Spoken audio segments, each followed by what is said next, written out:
할렐루야, 주님을 찬양합니다. 신년 특별 새벽 기도의 둘째 날입니다.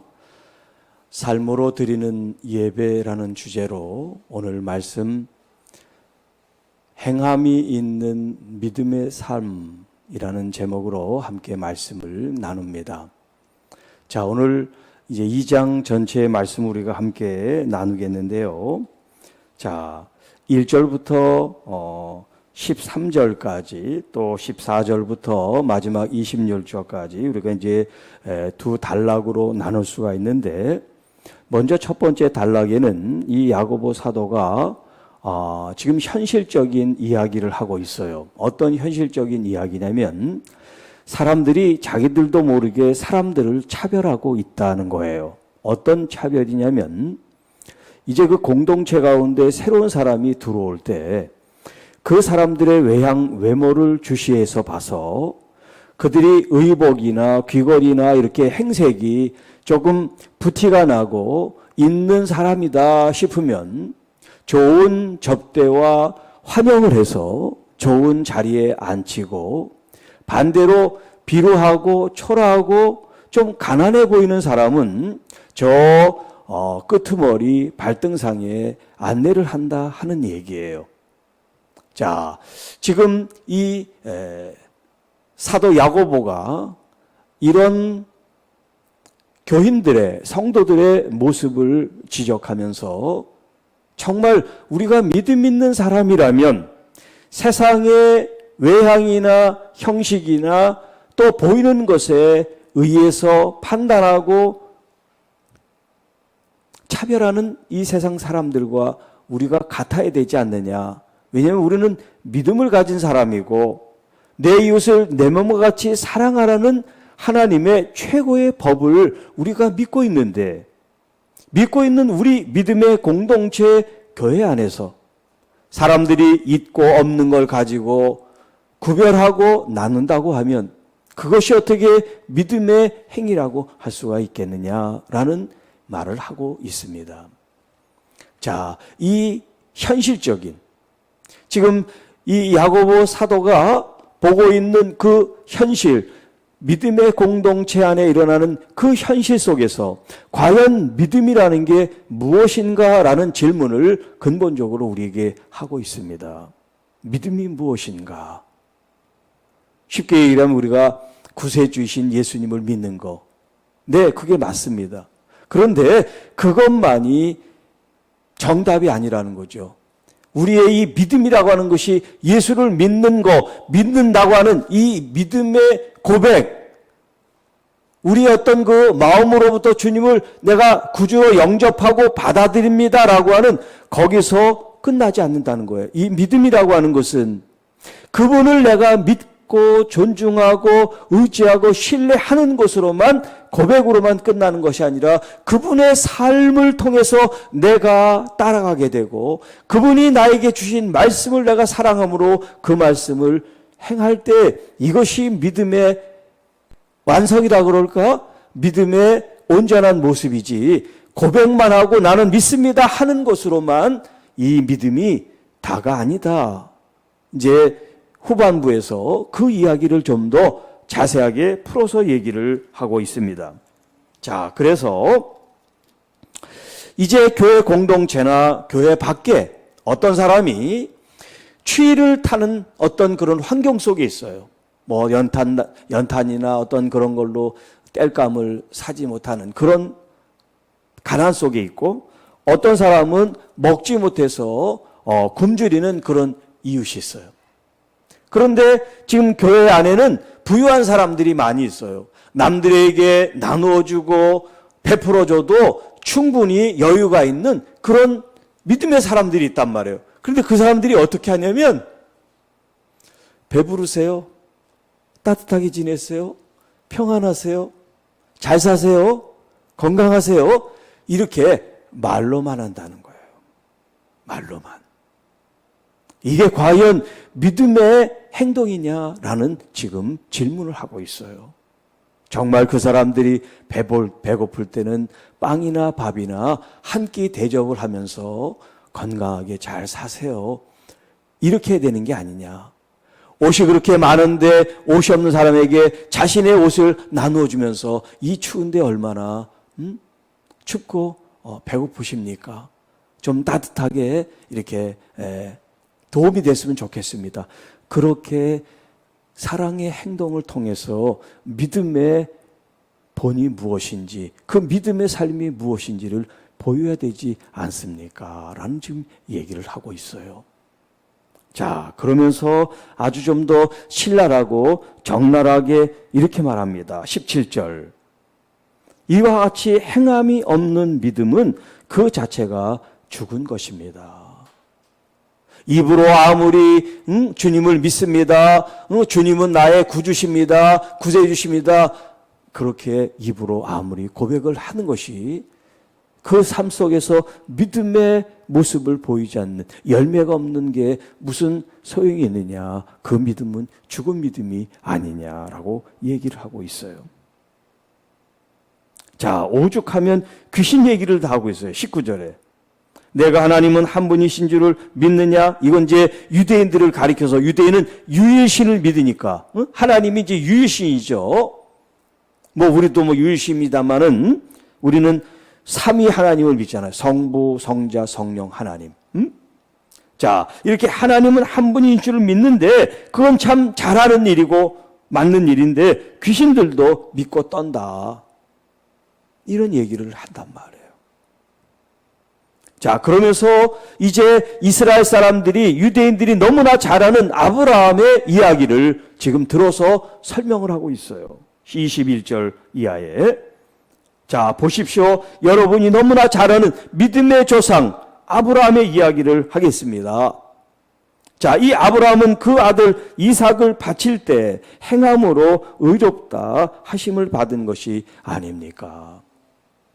창세기 22장 말씀이 이제 아들 이삭을 하나님 앞에 번제로 바치는 그 일련의 이야기가 이제 나오는 본문인데요. 물론 그 본문 안에는 그 행위가 의롭다 그런 표현이 없어요. 오히려 그 앞에 17장에 하나님께서 약속을 합니다. 아직 자식이 없는 그 아브라함에게 하나님이 약속할 때 그 약속을 믿음으로 이제 고백했을 때 하나님이 그걸 가지고 이제 여기 23절에 있는 말씀이 그 본문에 해당되는 말씀이에요. 아브라함이 하나님을 믿으니 이것을 의로 여기셨다는 말씀, 그것이 이제 17장에 나오고 22장은 그 행위가 나와요. 아들을 하나님 앞에 바치는 그 행위가 나와요. 자, 이 이야기를 사도 야고보가 지금 이렇게 얘기를 하는 겁니다. 자, 의로 여기셨다는 말씀이 이루어졌고 그는 하나님의 벗이라 칭함을 받았다. 그러고서 이제 좀 더 구체적으로 24절에 이렇게 말씀합니다. 사람이 행함으로 의롭다 하심을 받고, 자, 행함으로 의롭다 하심을 받고 믿음으로만은 아니다. 믿음으로만은 아니다. 자, 그 다음에 또 하나의 일례를 드는데 우리가 잘 아는 기생 라합의 이야기를 들고 있어요. 자, 이 기생 라합은 이제 모세의 뒤를 이은 여호수아가 가나안 땅을 정복할 때 이제 처음으로 일어난 사건이에요. 아직 이제 가나안 땅을 정복하고 분배받기를 그 전 단계에 있었던 이야기예요. 자, 여리고 성에 들어가가지고 정탐을 하는 두 사람이 있었어요. 그런데 이 기생 라합이 그들을 이렇게 숨겨줍니다. 그렇지 않으면 그들이 죽음을 당하니까. 자, 그리고서 이제 약속을 합니다. 당신들이 여기를 점령하고 차지했을 때 나와 우리 가족을 좀 구원해 주십시오. 그래서 너희 그 창문에다가 붉은 줄을 들이어라. 그러면 사람들이 그 집을 건들지 않을 테니까 거기에 온 사람들은 목숨을 부지하게 될 거다. 그런 약속을 해요. 근데 실제로 그런 일을 이제 이루어졌고 구원을 받았어요. 자, 그래서 지금 그 얘기를 하는 거예요. 기생 라합이 사자들을 접대하여 다른 길로 가게 할 때 행함으로 의롭다 하심을 받은 것이 아니냐. 그러니까 성경에는 그런 행위가 의롭다라고 그렇게 설명한 말씀은 없어요. 구약 성경에. 지금 이 사도 야고보가 해석을 하고 있는 거예요. 그런 행동들, 그냥 말로만 당신들 평안하세요? 아니면 잘 숨었다가 잘 도망가세요? 그렇게 말로만 한 것이 아니라 실제로 자기가 걸리면 자기도 죽을 수 있지만 그들을 숨겨주고 그들을 잘 이제 그 성에서 나갈 수 있도록 도와준 그런 행위를 했다는 거죠. 자, 그래서 영혼 없는 몸이 죽은 것 같이 행함이 없는 믿음은 죽은 것이다. 위에 17절과 지금 26절의 말씀이 지금 같은 말씀을 반복해서 강조하고 있어요. 행함이 없는 믿음은 죽은 것입니다. 자, 그러면 지금 이제 이 사도 야고보의 이 말씀을 우리가 충분히 이해를 쉬운 말씀들이니까 이해가 잘 돼요. 그런데 로마서를 읽으면서 사도 바울의 이 의롭다고 된 것은 행위로 되지 않고 믿음으로 된다는 말씀을 아는 사람들은 이 야고보서의 이 말씀이 걸려요. 한쪽에서는 믿음으로 의롭다고 한다고 그러고 행위는 안 된다고 그러고 또 한쪽에서는 믿음만이 아니라 행위를 통해서 의롭게 된다. 행함이 없는 믿음은 죽은 거다. 이렇게 말을 한단 말이에요. 자, 제가 아주 쉽고 간단하고 명료하게 말씀을 드릴게요. 왜 신학자들도 이거를 쉽게 설명을 못하는지, 계속 이게 충돌이 된다고 이야기를 하면서 설명을 하는지 좀 답답해요. 자, 그게 뭐냐면, 뭐를 오해하고 있냐면, 이 단어에 우리가 오해를 하고 있어요.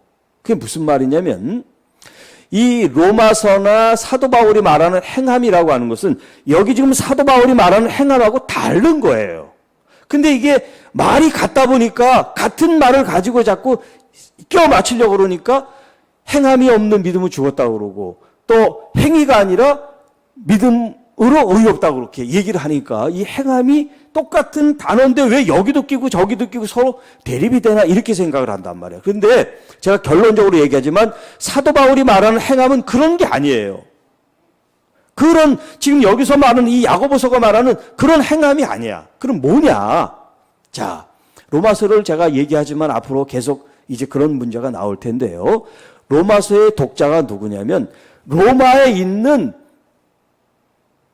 로마 교인들이지만 그 이야기 속에는 지금 로마 공동체 안에 들어와 있는 유대인들. 지금 이방인들은 문제가 안 돼요. 그런데 에베소, 골로새서 가는 곳곳마다 문제는 누구냐면 유대인들이 문제란 말이에요. 사도 바울의 발목을 잡고 계속해서 할례를 받아야 된다. 정결법에서 뭘 먹지 말아야 된다. 계속 이런 문제를 제기한단 말이에요. 그러니까 사도 바울이 말하는 행위는 지금 그걸 얘기를 하는 거예요. 음식, 할례, 구약에 나와 있는 그 율법 전체를 말하는 게 아니라 그 하나님이 하지 말라고 하고 또 몸으로 할례를 통해서 하나님의 언약의 백성들이라고 한 그 조문들, 그 규정들, 그걸 가지고 구원받는다고 이야기하는 사람들에 대해서 행함이 아니라 믿음입니다라고 얘기한 거예요, 사도 바울이. 그런데 지금 여기서 야고보가 얘기한 이 행함은 그런 율법의 얘기를 한 게 아니에요. 예수 그리스도를 믿으면 우리가 살아가는 마음을 가지고 형제들을 돕는 그 열매를 말하는 거예요. 그러니까 사도 바울이 말하는 행위와 야고보가 말하는 행위가 이게 완전히 다른데 계속해서 같은 이 단어를 놓고 싸운단 말이에요. 이게 모순이 된다, 어떻다. 이게 간단한데. 그러니까 여러분, 이제 헷갈려 하지 말고 단어가 예를 들어서 주어지면 그 단어가 지금 이 사도 바울이 어떤 개념으로 그 단어를 쓰고 있는지 그 문맥과 이 여러 성경에 있는 것들을 종합하면 답이 나와요. 그것만 보면 안 돼. 이 야고보서가 지금 왜 이런 이야기를 하고 있는지 그 문맥, 그 다음에 그 사람들이 살고 있었던 그때 당시의 상황들, 이런 것들을 여러분들이 이해를 해야 성경에 대한 바른 해석을 할 수가 있다라고 얘기할 수가 있는 거니까. 자, 그러면 사도 바울은 한번 서신서를 쭉 읽어보세요. 그러면 사도 바울이 믿는 얘기만 했느냐 아니면 이렇게 여러분들이 살아야 됩니다, 그런 얘기를 했나 한번 쭉 보세요. 거기에는 BT의 자녀로서 이렇게 살아야 됩니다, 성령이 열매를 맺고 이렇게 살아야 됩니다, 사랑은 이겁니다. 여러분 그런 말씀이 있어요 없어요? 너무 많아요. 그게 뭐냐면 행위지. 그게 행위잖아, 행함. 그걸 빼면 성경은 내용이 없어요. 그런데 사도 바울은 행위를 얘기하지 않고 믿음만 얘기했다? 그게 아니거든요. 자, 우리가 구원받고 의롭게 되는 것은 행위가 아니라 믿음이에요. 그런데 이 믿음이라는 건 아까도 얘기했지만 예수 그리스도를 믿음으로 말미암아 그냥 고정돼 있고 관념적이고 머리로만 믿는 게 아니라 우리의 전인적으로 몸과 혼과 영이 하나가 돼서 주님을 믿으면 내 구세주로 내 왕으로 오셔서 내 삶의 주인이 되시고 나를 다스리시고 나를 통치하시는 분이기 때문에 나는 주님을 원하는, 주님의 순종하는 삶으로 나가기를 원한다는 거죠. 이게 바로 믿음인데, 자, 믿음이 있다고 하지만 이런 주님을 따르고 순종하는 삶이 없으면 그건 온전한 믿음이라고 할 수가 없는 거죠. 그러니까 여러분, 구원받는 것은 행위로 구원받는 게 아니에요. 우리가 착하다고 구원받는 게 아니에요. 선하다고 구원받는 게 아니에요. 봉사하고 기부를 많이 했다고 구원받는 게 아니에요. 그건 예수 그리스도를 나의 구주로 영접하고 그분이 하나님의 아들로서 나를 통치한다는 이것을 믿음으로 우리는 구원을 받아요. 주님의 생명을 얻어요. 자, 주님의 그 생명력, 주님이 주신 이 진리의 말씀이 우리를 어떻게 하냐면 우리를 이끌어간다는 거예요. 여러분이 그렇게 살고 싶지 않아요 해도 여러분 그 말씀이 여러분을 이끌어가요.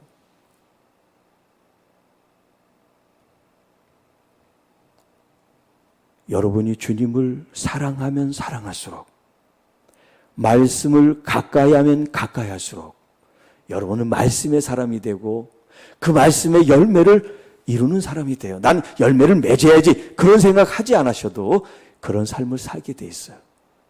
여러분 지금 말씀을 듣는 순간 나 지금 1분에 숨을 몇 번 쉬고 생각하면서 지금 있는 사람 아무도 없을 거예요.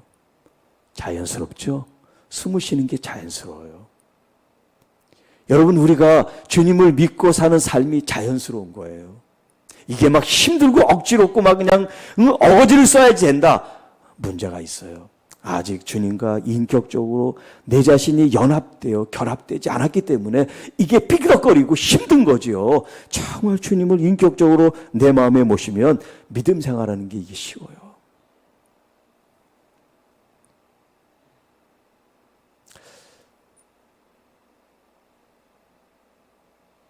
여러분 말씀을 읽고 여러분 개인 경건의 시간을 가질 때 한번 생각해 보세요. 아, 이 시간 참 지겹다. 그러면 대부분 안 하죠. 누가 뭐 점검을 합니까? 뭐 체크를 합니까? 그러나 자기와의 약속인데 여러분 즐겁고 좋으면 누가 하라고 체크하고 그런 거 없어도 내가 하고 싶어요. 알든 모르든 이게 내 그냥 자연스러운 일인 거예요.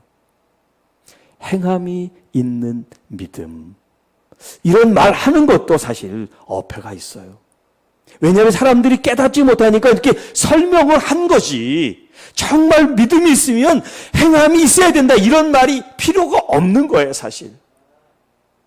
여러분 부모님의 사랑을 잘 받고 있는 자녀들이 뭐 나한테 효도해라, 충성해라, 뭐 어떻게 해라 그런 말이 사실 필요가 없잖아요. 몸으로 다 경험했으니까 그걸 자식으로서 부모님에게 다 하는 건 이건 자연스러운 건지 무슨 교육을 받고 효교육을 받고 무슨 해야지 되는 게 아니란 말이에요. 그게 이상한 거죠. 그런데 우리는 지금 이상한 나라의 앨리스처럼 뭔가 자꾸 배우고 깨닫고 해야지 뭔가 조금 고쳐지는 그렇게 되기 때문에 이게 답답하고 괴로운 거예요. 자연스러워야 되는데, 기뻐해야 되는데, 감사해야 되는데, 이게 바로 내 일인데, 여러분 이 새벽에 나오는데 막 그냥 억지로 깨우고 가야 된다 그러고 오신 분이 계시면 참 죄송합니다. 자연스럽고 가고 싶고 너무 좋은 자리. 무슨 목사님이 좋고 뭐 말씀이 좋고 그런 거 아니에요. 네, 그런 거 아니고 여러분이 정말 주님이 감사하고 좋고 사랑하는 분이기 때문에 주님이 이곳에서 나를 기다리시고 나를 만나시고 나에게 말씀을 주시니까 감사해서 나오는 거죠.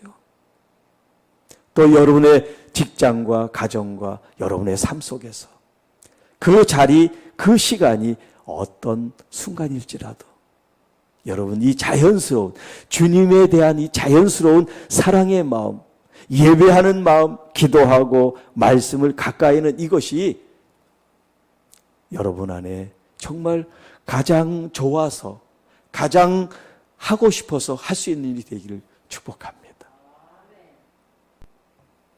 자, 이제 말씀을 마무리합니다. 행함이 있는 믿음. 믿음은 내 생각으로만 머물러 있는 것이 아니라 생각을 이제 내 삶 속에 자연스럽게 녹아지게 하는 것. 내가 생각하는 바가 내 삶 속에서 우러나오게 하는 것. 그래서 이것이 예배가 되고 이것이 하나님을 기쁘시게 하는 거룩하고 구별된 일들이 되기를 여러분 삶 속에 2022년이 의무로 책임으로 했던 시간들이 있다면 그건 옛일로 치부하시고 지금부터는 자연스럽고 너무나 좋고 감사해서 주님의 일을 할 수 있는 여러분이 되시기를 축복합니다. 기도합니다. 하나님 아버지 감사합니다. 이 새벽에 우리를 불러주시고 또 기도로 찬양으로 말씀으로 함께해 주신 주님을 찬양하며 감사를 돌려드립니다. 오늘 주신 이 말씀 믿음, 그 믿음이 고백적인 믿음에서 이제 삶의 열매로 나타나는 믿음으로 주님께 예배가 되게 하시고 산 제물로서의 향기가 되게 하시고 주님을 향한 영광스러운 우리의 삶으로 주님 받으시고 인도해 주시기를 원합니다. 우리 장로님들의 삶으로 또 우리 권사님들, 집사님들의 삶이 우리 하나님을 영화롭게 감사하며 정말 봉사하고 섬기는 것이 너무나 좋아서 너무나 자연스러워서 너무나 기뻐서 주님께 더 가까이 주님께 더 우리의 헌신을 드릴 수 있는 우리 교우들 성도들이 되게 하옵소서. 주님, 누가 뭐라든지 누가 우리를 인정하든 안 하든 상관없이 정말 주님과 내 사이에서 정말 내가 기뻐서 내가 감사해서 정말 너무나 좋아서 주님께 정말 펄쩍펄쩍 뛰면서 우리의 신앙생활의 이 기쁨과 이 감사가 우리의 삶의 현장 속에서 남편에게 자녀에게 직장 동료들에게 믿지 않는 형제들에게 하나님 우리의 이 마음이 흘러갈 수 있게 역사해 주셔서 우리가 삶으로 증거하고 전도가 되고 우리 주님을 아름답게 증거하고 전도하고 증인으로 사는 기쁨의 삶이 되게 하여 주옵소서. 주님, 우리의 병약하고 연약하고 우리의 부족한 이 모든 것들을 주님 기도할 때 우리에게 후히 주시고 꾸짖지 아니하시는 주님께 우리가 더 가까이 나가며 지혜를 채우고 총명을 채우고 건강을 채우고 믿음을 채우고 또 주님에 대한 더 깊은 이해를 채워서 주님 아는 것으로 그치지 않고 이 알을 통하여 더 정말 사람들을 섬기고 사랑하는 하나님의 귀한 교회와 성도들이 되게 하옵소서. 주님 감사합니다. 특별히 병들고 지치고 아픈 우리의 가족들을 올려드립니다. 주님 이 시간 병상에 있는 하나님 자녀를 기억하여 주시고 하나님의 그 귀한 손으로 주님 어루만져 주셔서 우리 몸의 모든 질병과 아픔과 상처들이 치유되고 주님 그 상처가 별처럼 빛나는 하나님의 자녀들로 주님 인도해 주옵소서. 또 경제적으로나 여러 가지 곤경과 아픔과 어려움 속에 있는 교우들 주님 그들에게 새로운 길을 열어주시고 또 하나님 경제적으로도 풍성한 꼴을 먹여주셔서 우리에게 정말 주시는 하나님의 은혜를 우리가 충분히 누리며 살아가는 믿음의 성도들이 되게 하옵소서. 주님 우리를 넘어지게 하고 쓰러지게 하고 병들게 하는 이 악한 원수마귀 예수 그리스도의 이름으로 주님 이것을 다 쳐내고 승리의 개가를 부르는 우리 모든 성도들 또 이 영상을 시청하는 모든 교우들이 되게 하옵소서. 그래서 날마다 승리의 개가를 주님께 올려드리는 믿음의 성도들이 되게 하시고 또 교회가 돼서 주님을 영화롭게 하고 영광 돌리는 우리 교회가 되게 하옵소서. 이 모든 말씀 우리를 구원해 주신 우리 구주 예수님의 이름으로 감사하며 축복하며 기도하옵나이다. 아멘.